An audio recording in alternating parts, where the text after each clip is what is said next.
Hello dear student, welcome to my channel. This is Rajwan Singh and today I am going to explain some remaining portion of SST history of class 7. So my dear student, be concentrate and listen carefully and try to understand. My dear student, the third chapter of history, the Delhi Sultanate.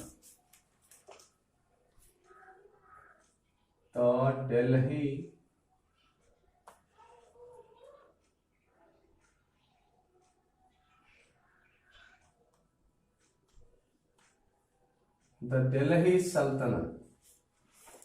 My dear student, we have to discuss some remaining portion of this chapter and maximum things are explained in the previous video.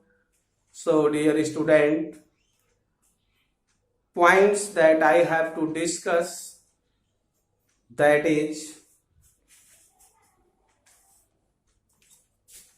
first,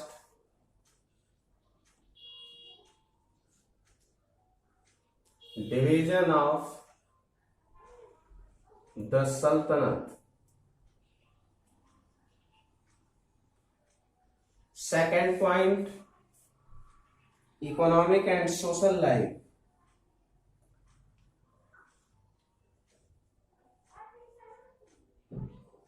Economy. And the third point, society. And the fourth point,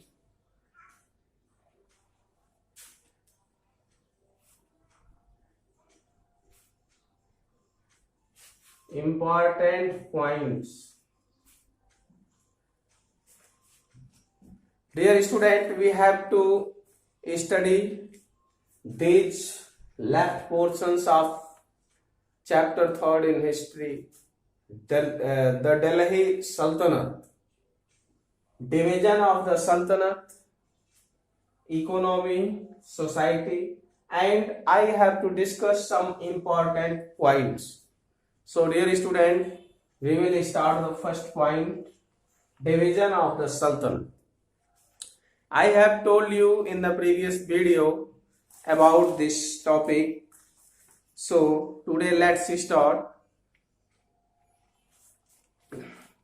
The Delhi Sultanate was divided into provinces known as subas. Dear student, which were further divided into 6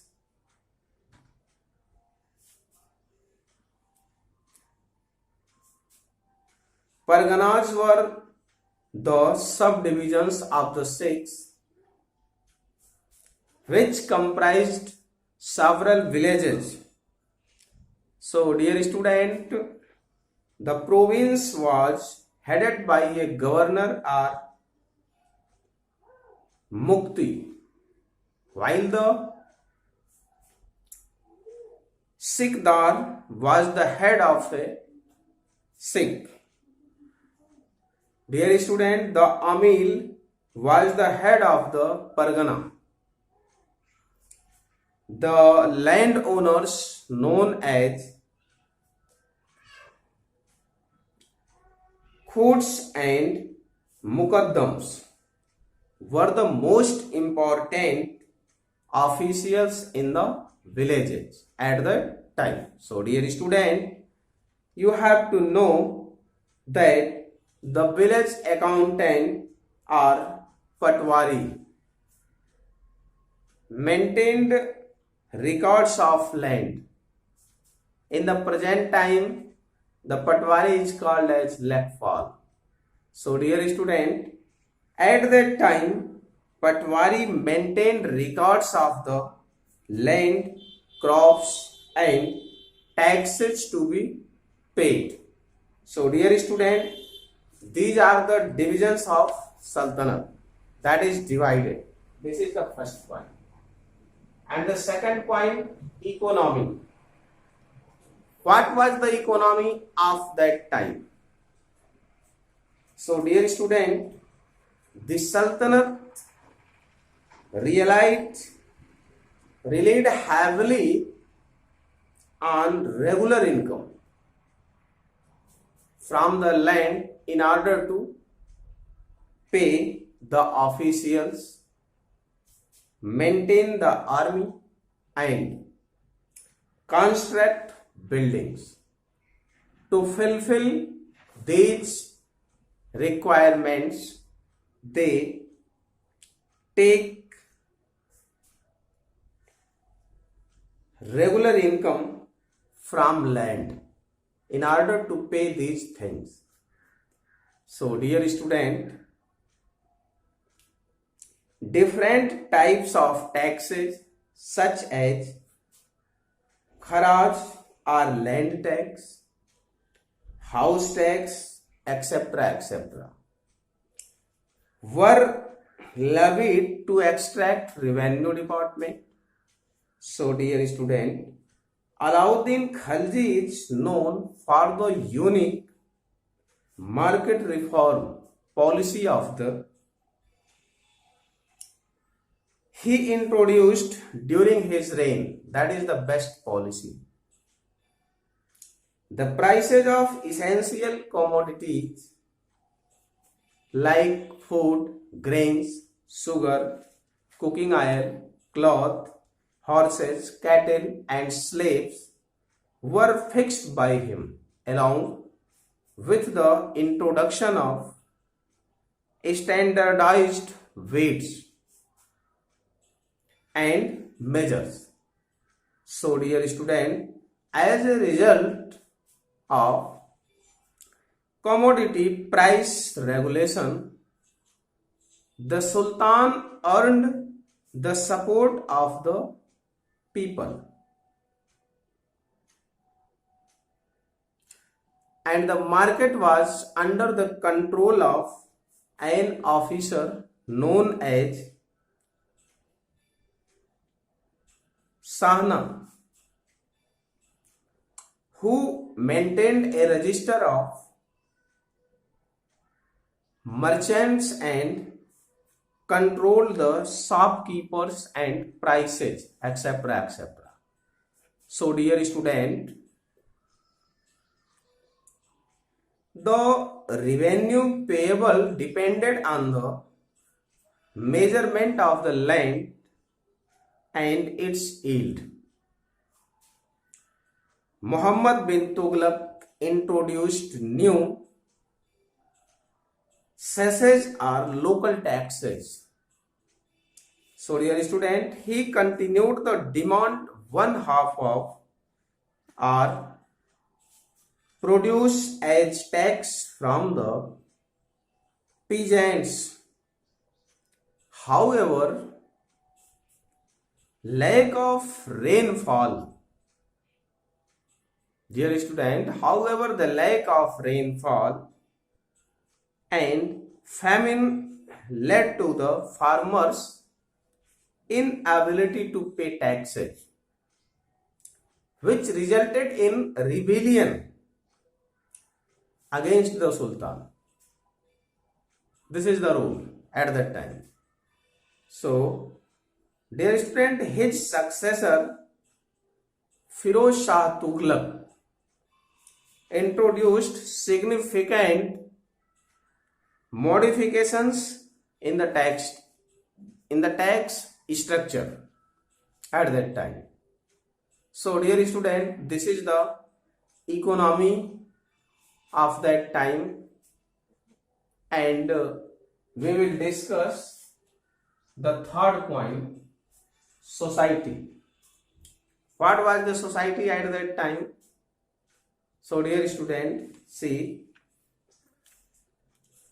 all the administrative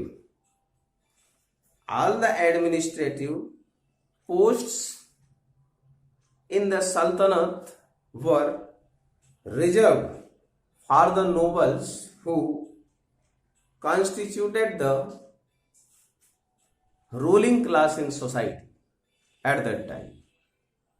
So, dear student, the distinctions of the caste system permeated to all religions: Hindu, Muslim, Sikh, Isai, etc. etc. So, dear student, slaves were bought and sold in huge numbers in the market. At times, they rose up to high posts in the administrative structure and army. So, dear student, the peasants lived in conditions of abject poverty, and they were subjected to oppression from revenue officials, and their demands for heavy taxes, these are included in this type. So, dear student, I hope this is clear. This is the third point, society. This is clear. And the next point, important points. We will discuss about some important points of this chapter. Dear student, the Turkish sultans in India declared themselves lieutenant of the faithful. For example, of the Abbasid Caliphate of Baghdad, and included his name in khutbah. This, however, did not mean that the caliph became the legal ruler. The caliph had only a moral position. This is the first important point. And the next point, political, legal, and military authorities were vested in the Sultan. He was responsible for administration and was also the commander-in-chief of the military forces.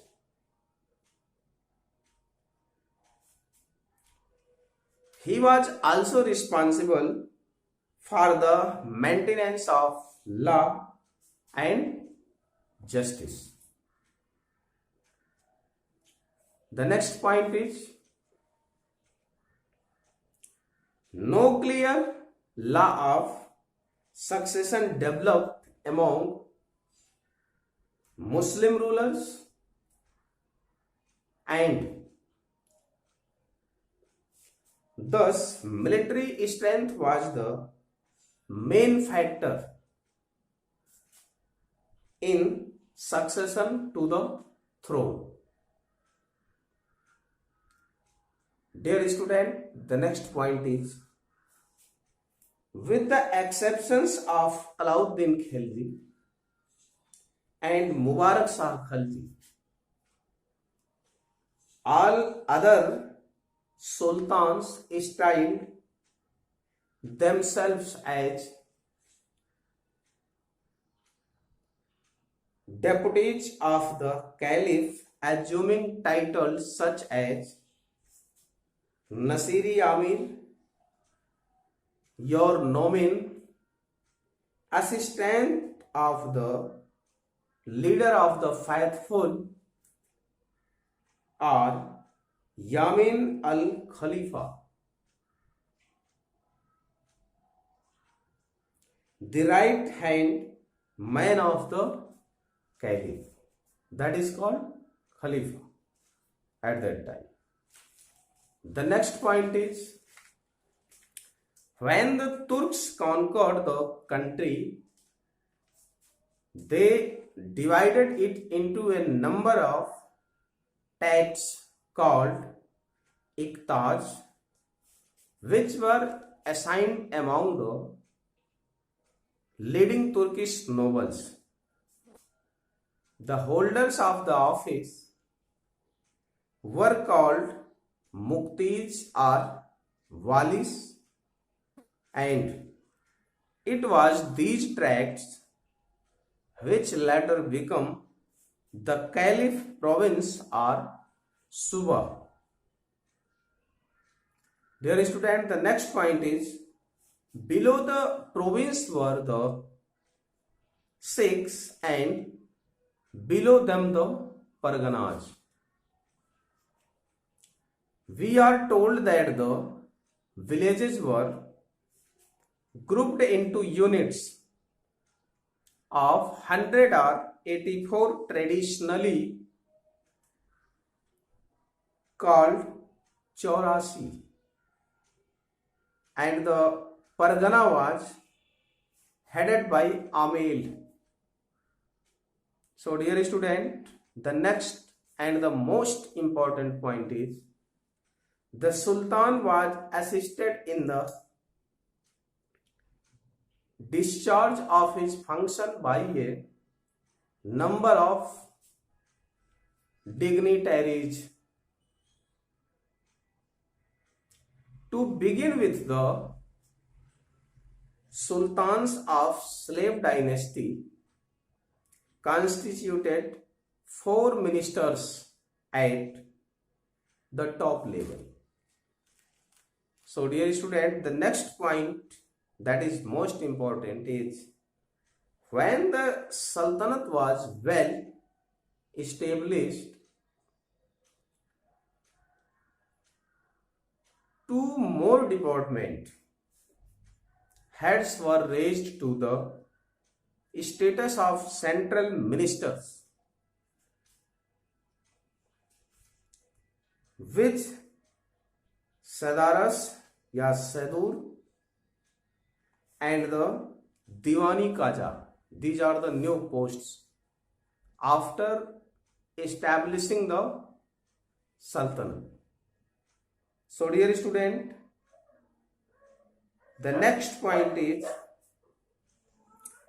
the head of the army department establishment or the Ministry of Defense was the Diwani Arch. He was responsible for the organization and the maintenance of the Royal Army and exercised disciplinary control over it. Dear student, one more point is Waridi Malik intelligence and information, Wakili Bara Barbok royal household, Amiri Majlis celebrations and meetings department, Amir E Sikhar royal hunts, Kotwals Kaji of metropolis, etc. were other important officials of that time. So dear student, I hope this is clear to all the students, and you have to read, you have to study this chapter very seriously, and I think this is clear to all, and this chapter is finished today. So dear student, we will meet in the next video. Thank you. Have a nice day.